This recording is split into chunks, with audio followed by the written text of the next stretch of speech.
Assalamualaikum warahmatullahi wabarakatuh. Perkenalkan nama saya Tasya Dwi Amara, saya dari kelas 11 A3. Di sini saya akan menjelaskan tentang isi proposal dan laporan pertanggungjawaban saya. Di sini saya akan menjelaskan terlebih dahulu apa yang dimaksud dengan proposal. Nah, proposal ini adalah rencana rencana kegiatan yang disusun dalam bentuk rancangan kerja. Nah, di sini saya menulis proposal yang berjudul Peringatan Hari Besar Islam Maulid Nabi Muhammad Sallallahu Alaihi Wasallam pada tahun 1446 Hijriah. Nah, di sini isi dari proposal saya yang pertama itu ada kata pengantar. Nah, kata pengantar ini tuh biasanya berisi sebuah ucapan-ucapan terima kasih dari penulis kepada pihak-pihak yang telah membantu penulis berjalannya proposal ini dibuat. Oke, selanjutnya di halaman kedua itu ada daftar isi. Nah, daftar isi ini itu berisi eh, tentang apa saja bab-bab yang ditulis dalam proposal ini. Nah, di sini juga tercantum subbab-subbab dari bab tersebut yang berada di proposal ini. Oke, eh, halaman selanjutnya yaitu terdapat bab 1 pendahuluan. Nah, di sini yang pertama itu ada latar belakang.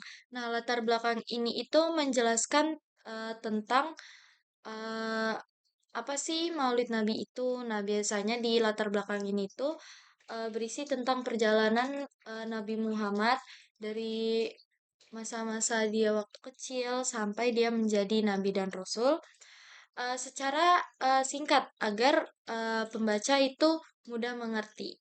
Oke, selanjutnya dari latar belakang kita menuju ke maksud dan tujuan. Nah, maksud dan tujuan dibuatnya proposal ini itu ada tiga. Yang pertama itu meningkatkan ketakwaan dan keimanan. Yang kedua, mengingat Nabi Muhammad SAW sebagai panutan. Yang ketiga, menjalin silaturahmi antar jamaah dan warga masyarakat. Selanjutnya adalah tema kegiatan. Nah, untuk proposal peringatan Maulid Nabi ini kita menggunakan tema dengan memperingati Maulid Nabi Muhammad Sallallahu Alaihi Wasallam, jadikan momentum untuk membentuk pribadi Muslim dan Muslimah yang berakhlakul karimah. Nah, selanjutnya di sini ada bentuk kegiatan. Nah, bentuk kegiatan ini tuh seperti inti dari acara yang akan kita laksanakan nanti. Nah, di sini intinya itu ada tiga. Yang pertama itu pembacaan rawi, yang kedua hadroh, dan yang ketiga itu ceramah agama.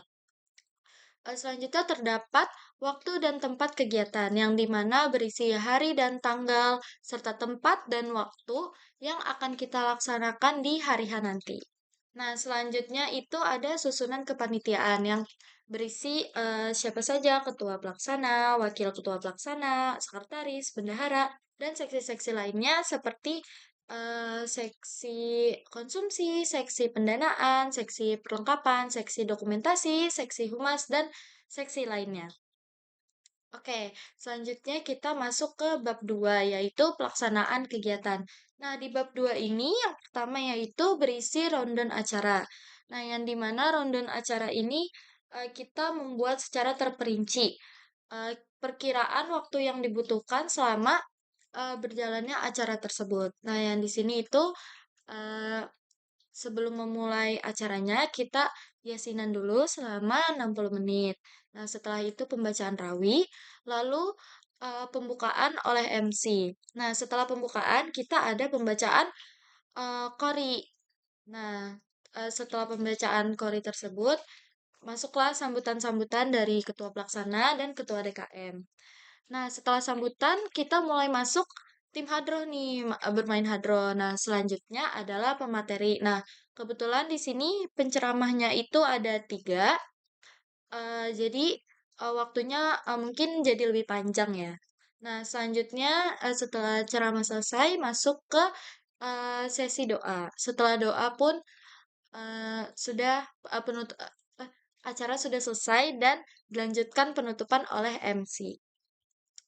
Nah, selanjutnya itu ada rincian anggaran dana. Nah, ini tuh penting banget karena ini kan proposal kegiatan yang dimana kita harus meminta persetujuan kepada DKM. Nah, kalau tidak ada rincian anggaran itu mungkin DKM kayak bingung nih mau setuju atau enggak karena ya buat apa orang anggaran yang enggak ada gitu ya kan.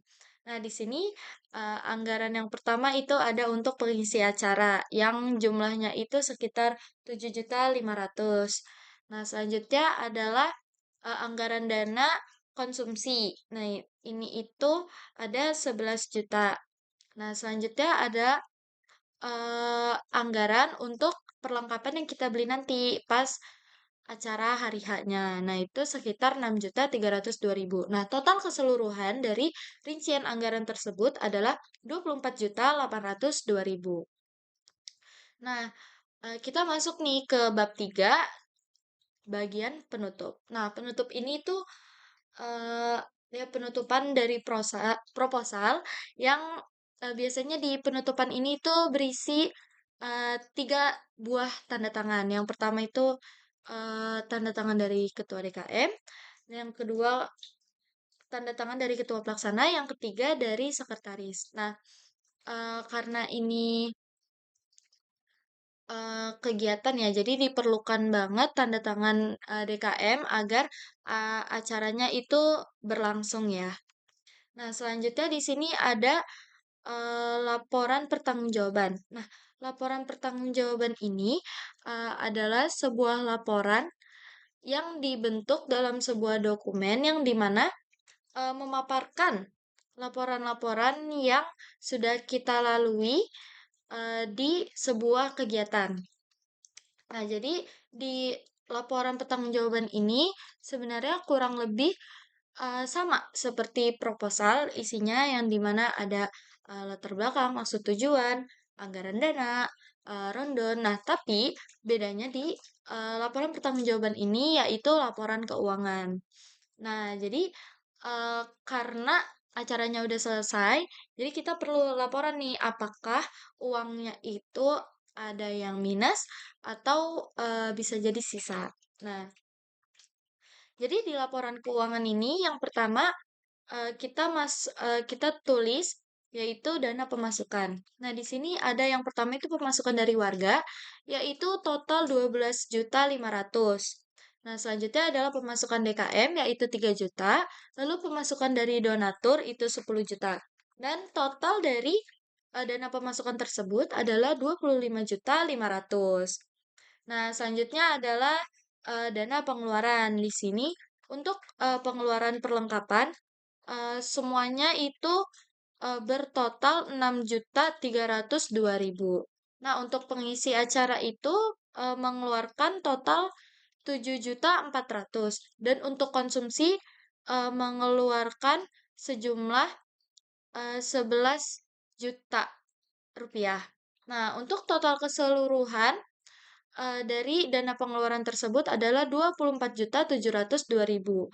Dan seperti yang kita tahu, pendapatan dari pemasukan tadi itu 25.500.000. Jadi, untuk yang sekarang itu uang ada sisa 798.000. Nah, selanjutnya itu setelah laporan keuangan, di situ langsung dari laporan pertanggungjawaban. Oke, mungkin cukup sekian dari saya. Wassalamualaikum warahmatullahi wabarakatuh.